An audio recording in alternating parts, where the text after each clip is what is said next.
जय श्री कृष्ण दोस्तों, आज हम आपके लिए लाए हैं भगवान कृष्णा की सुंदर कहानियां। इन कहानियों में आपको भगवान कृष्ण की महानता और अपने भक्तों के प्रति उनके प्रेम भाव के दर्शन होंगे। इन कृष्ण कहानियों में कुछ कहानियां काफी रोचक हैं, जैसे कि कृष्ण भगवान के पास हमेशा रहने वाली बांसुरी की अनोखी कहानी, भगवान कृष्ण और कर्मा बाई की खिचड़ी। तो चलिए पढ़ते हैं। द्वापर युग का समय चल रहा था। भगवान श्री कृष्ण के रूप में महाविष्णु अपने 8वां अवतार में जन्म ले चुके थे।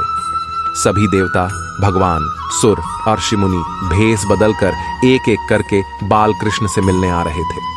वह देख भगवान शिव के मन में भी अपने प्रिय प्रभु से मिलने की इच्छा उत्पन्न हुई, पर वह यह सोचकर रुके हुए थे कि बाल कृष्ण के लिए उपहार के रूप में क्या दिया जाए जिसे वह हमेशा अपने पास रख सके। तब शिवजी को याद आया कि उनके पास महान आर्षि दधीचि की वज्र की अस्थि हड्डी रखी हुई है।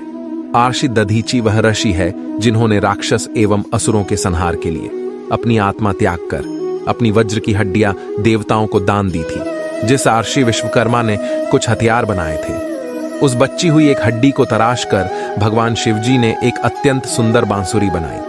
फिर जब वह बालक भगवान कृष्ण से मिले, तब उन्होंने वही बांसुरी उन्हें भेंट कर दी। वो सुंदर भेंट कृष्ण भगवान को बहुत पसंद आई। शिव और कृष्ण भगवान के बीच स्नेह देखकर उस दिन देवताओं ने भगवान कृष्ण को बांसुरी वाला इस नाम से गौरवान्वित किया। उसी बांसुरी को ही कृष्णा भगवान के अपने अवतार काल के अधिकतम समय हमेशा अपने साथ रखा। तो यह थी कृष्णा के बांसुरी की कहानी। द्वापर युग में घटित कृष्ण और राधा की कहानियां कौन नहीं जानता। उस वक्त देवताओं में यह चर्चा थी कि राधा ही भगवान कृष्ण की सबसे बड़ी भक्त है, पर इस बात से एक व्यक्ति सहमत नहीं थे और वह थे नारद मुनि। वह अपने आप को ही भगवान कृष्ण का सबसे बड़ा भक्त मानते थे, पर देवताओं में राधा रानी के विषय में चर्चा सुनकर उन्हें जलन महसूस होने लगी थी। नारद मुनि के स्वभाव से भगवान कृष्ण भी अच्छी तरह अवगत थे। एक दिन नारद मुनि कृष्ण भगवान से मिलने द्वारिकापुरी गए थे। उन्हें आता देख भगवान श्री कृष्ण अपना सिर पकड़कर बैठे गए। मुनिवर ने उन्हें देखते ही पूछा, क्या हुआ प्रभु, आप यूं सिर पकड़ ढकर क्यों बैठे हैं? उस पर द्वारिकाधीश ने उत्तर दिया, मुनिवर, आज हमें सिर में बहुत पीड़ा हो रही है। नारद बोले, तो प्रभु इस पीड़ा को मिटने का क्या कोई उपाय है? कृष्ण ने कहा, हाँ, उपाय तो है। अगर मेरा सबसे बड़ा भक्त अपने चरण धोकर उसका चरण अमृत मुझे पिलाएगा, तो मेरा सिर दर्द पल भर में ठीक हो जाएगा।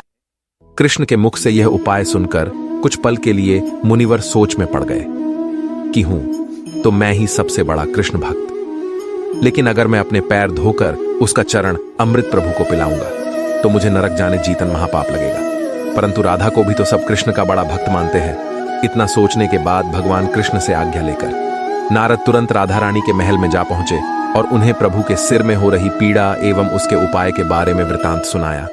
वह सुनकर राधा रानी ने एक क्षण का भी विलंब न करते हुए अपने चरण धोकर उसका अमृत एक कटोरी में नारद मुनि के हाथ में लाकर दिया और कहा, मुनिवर, मैं नहीं जानती कि मैं भगवान कृष्ण की कितनी बड़ी भक्त हूं, पर मैं अपने ईश्वर आराध्य को पीड़ा में नहीं देख सकती। राधा के मुख से वह सच्चे भक्तिभाव के शब्द सुनकर नारद मुनि की आंखें खुल गईं और वह समझ गए कि राधा रानी ही कृष्ण की सबसे बड़ी भक्त है और प्रभु श्री कृष्ण ने यह लीला मुझे समझाने के लिए रची थी।